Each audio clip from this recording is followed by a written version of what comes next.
good to so see you good again. to see you.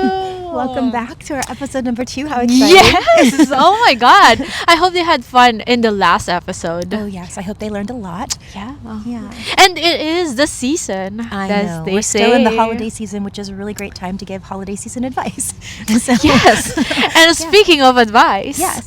I am very excited to know. Okay, one of the most, I would not say concern, but a lot of people I can see in TikTok, they're searching about what's the best gift for my partner, for my mom, my dad, and so on and so forth. And I would love to hear from you. What are the gifts, or how can we make it the best gift for them? Yes. It's an excellent question, and it comes up a lot in conversation, especially with people that kind of attach a feeling with not being able to be good gift givers. There's kind of a feeling that's associated with that. There's also feelings associated with being on the receiving end of a really terrible gift. There is a lot of kind of insecurity around gift giving. There's some pressure to make sure that you do a good job. Anybody who's ever gotten a bad gift knows that there is some pressure. Anybody who's ever given a bad gift knows that there's some pressure. So those are the folks that we're providing this for, just to take out some of the pressure and add in a little bit more fun. Amazing. So we prepared a list. We did. Okay. Yes, and top I'd 5. Love to talk more about this with you. Sure. So should we start with number 5? Yes, we'll always start with number 5 because number 1 is always the hardest thing to do. so number 5 will go from low stakes to very high stakes. So we would do it gradually. Okay. So number 5 is consider yourself and the things you like, need, and want. Exactly. And so we're probably talking and relating to people that have gotten a gift before, right? So that's a really great place to start. What is the feeling that you've associated with gifts that you've gotten? What are things that have melted your heart? What are gestures that have melted your heart and soul that you're just like, I can't believe you did this for me? That's actually the feeling that we're going for. So that's the feeling that we're trying to get when we're actually thinking about gift much less of a transaction. People see it as something very empty, but if you put your full meaning into it, and if you've been on the receiving end of a full meaningful gift, then that's the feeling that we're actually going for when we think about gift giving. Can you give me an example of what kind of feeling do you associate with gift gifting based on your experience? So when I am, if I think about gift giving in a way, the way that I approach it, or the way that it just feels very natural to me, is I'm thinking about the person, and I want them, when they open that gift, to experience me smacking them in the face with all of my love. So I want them to understand, oh my goodness, this person poured their whole body and their whole soul, their whole being in and this is what I'm getting out of this gift. So have you ever experienced anything like that? Oh yes. I don't know. I always appreciate gifts because, especially the small things, the unexpected ones. The gift in Christmas is a little bit expected, but I always love to receive letters. If that's very old school, very old school. Yes. But it feels like it's more of the effort as well. A letter is actually a really, really great example, because imagine when you're opening it, this idea of even unfolding it, there's kind of a ceremony. There's a lovely ceremony that's attached to this, and then on top of that, you have something physical that you're holding that person actually held and poured their energy into, and then you have their words and the sentiment behind what it is that they're trying to convey to you. And so a letter is a really great Christmas present. A letter is a really great holiday present because it conveys all 360 degrees of exactly what you're trying to do. I stopped and considered you. I poured my thought and my words into this, and every time you go back to it, it conveys the same message. So the message never wears out. So, Okay. yeah. I love this list because it's specifically saying that it's not just what people want, but also try to consider what they also need. Looking at the needs perspective, right? This is amazing because sometimes we know we need something, but we don't necessarily buy it. We feel like we prioritize other stuff or other people first before ourselves. So for someone to think about, hey, you might need this, and because I see you struggle, or I see that this will really help you a lot with whatever you want to do with your life, or things like that, or to try to accomplish. I think that's really, really good. Absolutely, and those are really great examples of actual consideration. So some people don't think about that doesn't come naturally when they're thinking about gift giving. So we'll talk a little bit more about consideration and what that means and how that can help with the gift giving. That takes us to number 4, right? So look deeper into the details of others, consider them, and think about what they love. That helps you think about what they love. A little while ago, while I was finishing up school, I realized something really important that is sort of woven a lot into my message, and I think people are starting to get it too because I've seen it on feeds and I've heard other people say it, that it is not love, right? It's not love. I used to think naively that love was what made the world go round. And what I'm coming to realize is that it almost has nothing to do with love. It actually is all about consideration. Consideration is totally different in the sense that you're actually holding that person in your mind. So the way that this plays out in gift giving is that you're looking for, you're kind of putting on your inspector hat, following that person around and seeing where the gaps are, what they might need to be happy, what things light them up, what things they might need that, like you said, they're holding off because they don't want to spend the money on themselves or something's holding them back from getting this thing. So the more that you can look at a person and understand and see them for what might be missing, what might they be holding back from purchasing, what might they need in their daily life or their spiritual life or their love life, those kind of things. And then you put in where the gaps are that way. Those make really great holiday gifts as well. Oh my God. I love that. I think it's more about knowing the person as well. That takes the cake, right? Exactly. It's all about holding a person in your mind enough to consider all of the degrees about them. And when you do that, there's no way that they can't help feeling that as soon as they open whatever it is that you're giving them. Even if it's money or even if it's a gift card, it is conveyed and it's felt in the way that the message is conveyed. I love that. Yeah. I love that. Yeah. Okay, so let's go with number 3. Okay. Pay attention to aesthetic experience of living. Yes. And so this is another principle that my practice is built on. And that is that life is an aesthetic experience. And we experience life through our senses. So our 5 senses, what we see, what we hear, what we taste, what we feel, what we smell. Life is it's a physical experience. And so if you're able to see and match the aesthetic preferences of the person that you're gift giving to, it makes all the difference in the world. So if you can get into the aesthetic space of where people are that you're giving presents for. So for instance, I've known for a really long time my sister has loved the color pink. As she's grown, it's changed. But the foundation is still the same. And so whenever I see something pink or shiny or sparkly, that's the aesthetic that I know my sister loves. I know what kind of music she listens to for the most part. I wouldn't guess. I'm not as sure, so I might stay away from that. But the color for sure. I know her color schemes. If I'm not sure and I think I have to guess, then I would just stay away from it because usually I could be guessing wrong. But if I can pay attention for the next, 2 weeks until we have 2 through 3 weeks or the rest of the holiday season, start paying attention to people's aesthetics, even if it's not for the holidays, because this is gift giving for the holidays, but also beyond. If you can put yourself in their space aesthetically and match that and put that into the design of the gift that you're giving as well, then that's also going to go a long way to warming hearts. I think this is also comes down with, I don't know if you have experienced it before, but we have like a book like, what was your favorite color? What was your favorite movies, food, and etc. Right? I think it's very important that we understand those things as well, or rather, if you're not sure, you can ask, hey, isn't this your favorite band? And slightly, be a stealth. Yes, it's leading and stealth. I love that. Both stealth and directive investigating are very good tactics, especially if you don't know, right? Because I think what do you want for the holidays or what do you want for Hanukkah? Like things like this, maybe too direct, but things like what has been your favorite color throughout your life? Or look at this, is this pattern something that you would wear? You know what I mean? Things like this. Or you can just scout with your eyes. Take a look at the kind of aesthetic again. What sweaters they like, what scarves are there? Or if you're what material are the things that they're wearing made out of? Right? What patterns are they picking out for themselves? I think if you can master that, the subtle art, then it becomes a little bit more subtle than asking, but both are very good tactics to be able to dig a little bit further to see what people like. I think that's very important. And I would say that reconfirmation is very important as well It because is. we always change. Something that we want 5 years ago is not the same as we want now. Exactly right. So that's very important that we reconfirm every now and then. Sure. Right? Yeah. Especially if we're working with partners, things like this, people that we've been around, siblings, things like that.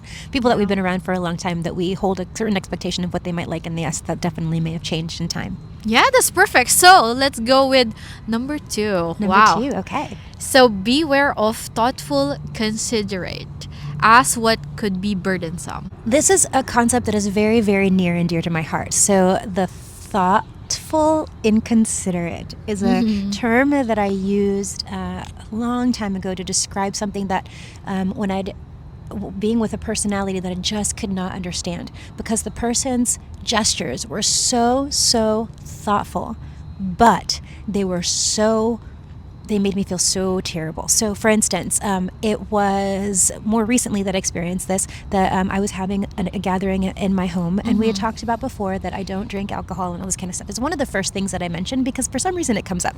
And so the person who was coming to the event was really excited about the wine they brought. And I was so confused. I didn't really know how to react because while it was a very thoughtful thing to bring something to a housewarming, amazing, we'd also spent maybe 30 minutes talking about why and how I didn't drink alcohol.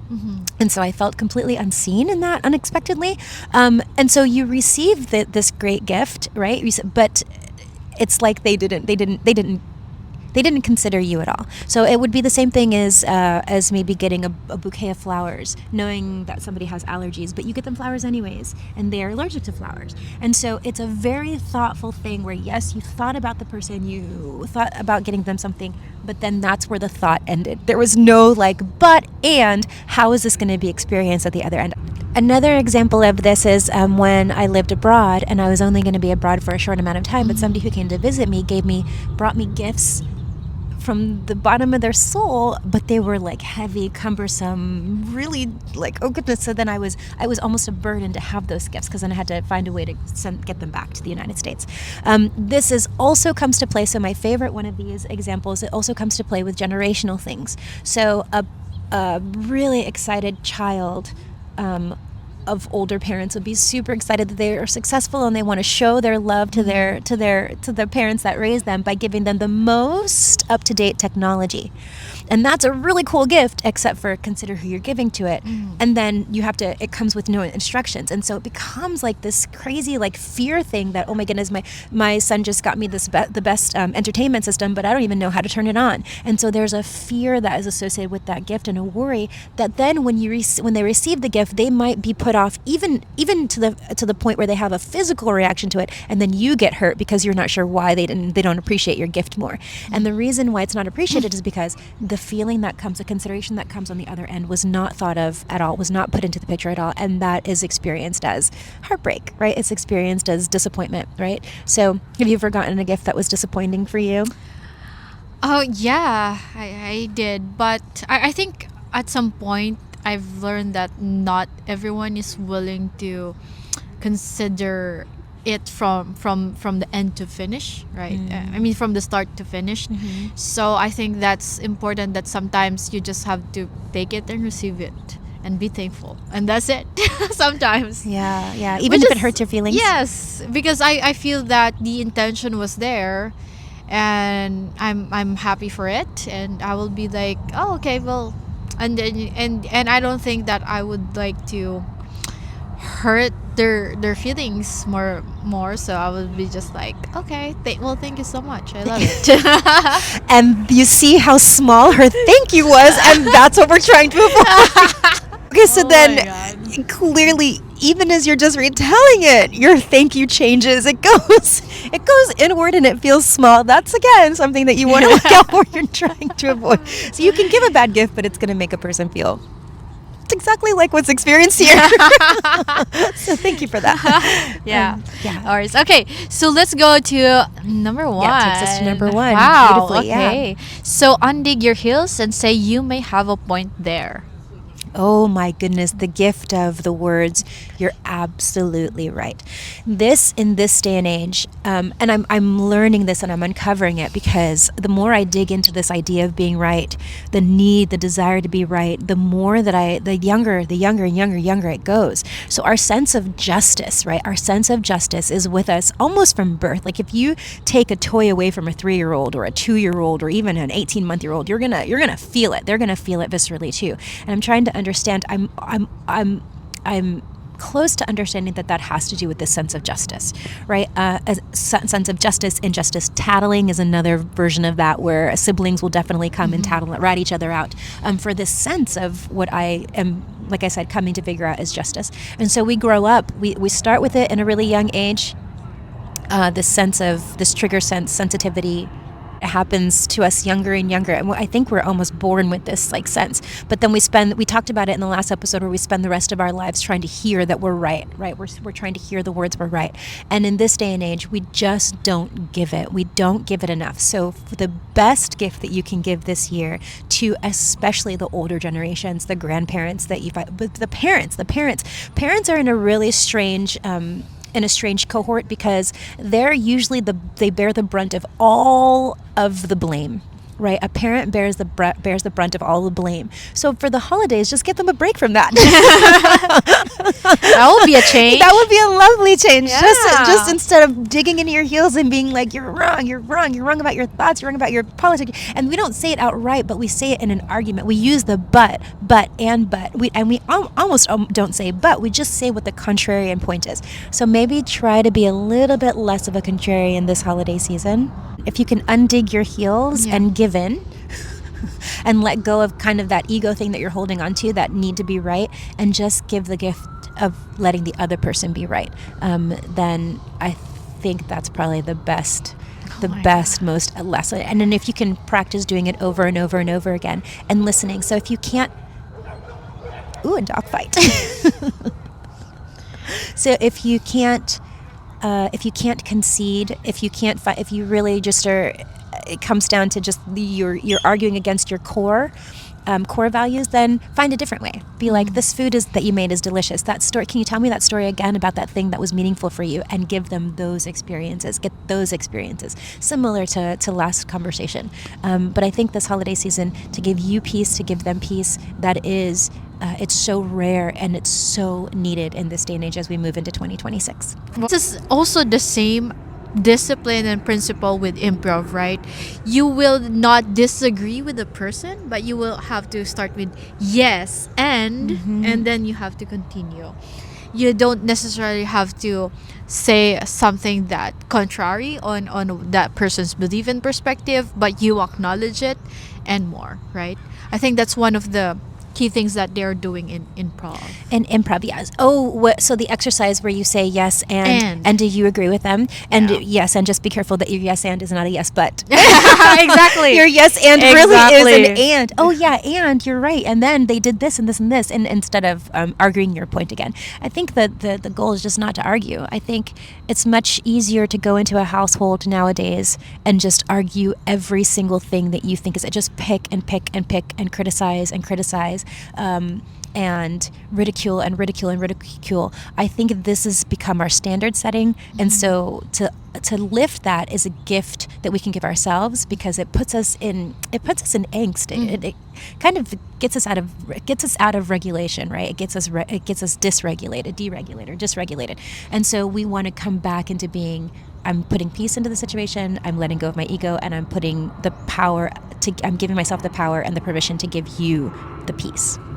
We talked last time about how to survive your family. I think this is along those same lines. It's not just surviving. It's not you just surviving. It's you giving yourself permission to create the absolute safest space for the people that you love and that you care about, and that will not always be there, right? But they're here now, and so you're ready to throw your ego out. You don't need it. You don't need it during the holidays. Just throw that nonsense out. Strap into your absolute consideration and your care, and be the most peaceful person in the room. I love it, because I think I realized after some time that people say things, but it's nothing personal against you. They sometimes say things out of love, and they just don't. It sometimes words can be presented in a not so beautiful draft gift, Yes, right? yes, exactly right.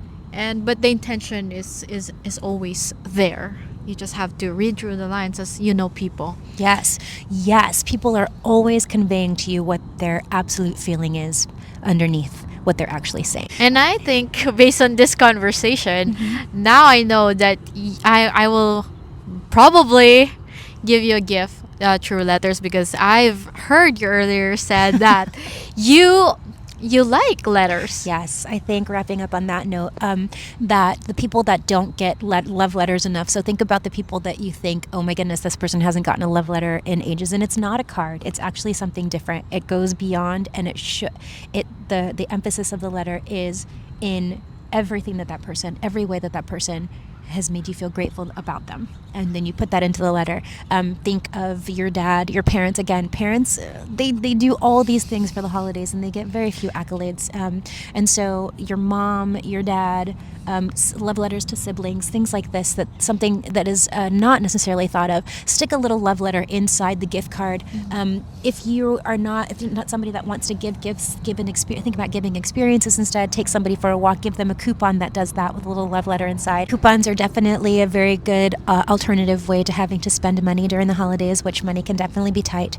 But this episode really is for the people that have anxiety around gift giving. It seems trivial, but it really is for the people that have put so much thought, that have been hurt before, that are nervous about gift giving, that it actually makes them anxious. So we want to get rid of the anxiety, and we want to pour in the fun. If you're still not quite sure, definitely go along with somebody that you trust and that you have fun with, and turn your adventure seeking into a partner conniving, or find a partner in crime to help you uncover what your aunt might like, or what your uncle might like, or what your roommate might like, and recruit other people to join in on your cause. Find a way to make gift giving, move it out of it being something scary and something that is a chore to something that is very, very wonderful. I know that my favorite thing about gift giving, in Korea, they have this phrase that they use called "maumi duroyo." It means it speaks to me, or it's in my heart. And I love, my favorite thing is when I'm thinking about the person that I'm shopping for. I find this thing, it calls out to me. I don't even know what I'm looking for, but it calls out to me. And then I take it and I fill it with all of my joy. Sometimes I even tear up because I'm so excited. I know that I've put in every single fiber of my love has gone into this thing. And when that person gets it, when they open it and they set it out, it's something that's going to continue to let them know Shalina's thinking about you and she loves the heck out of you. Shalina's thinking about you, and somebody out in the universe is thinking about you and loves the heck out of you. And that's that's important. That's the feeling that we're going for. Okay. I love that you said that, because to me, at the end of the day, I love that we are all energy, right? We are surrounded by energy. We make energy. Sure. And to receive that kind of pure energy from people that care about you and think about you and consider you, that is an amazing gift. So before we wrap it up, our 5 list, do you have any other advice? You know what? Just make it fun for you. That's it. Make it as fun for you as you possibly can. Find so much joy in the act of gift giving, and it'll start to come very, very naturally to you. And of course, have a wonderful holiday season. Thank you so much for joining us. Thank you, guys. Bye. Thank you. Bye. Gift. Then that's the feeling that we're actually going for when we think about gift giving. I'm so sorry. There is a hummingbird right there, and it's gorgeous.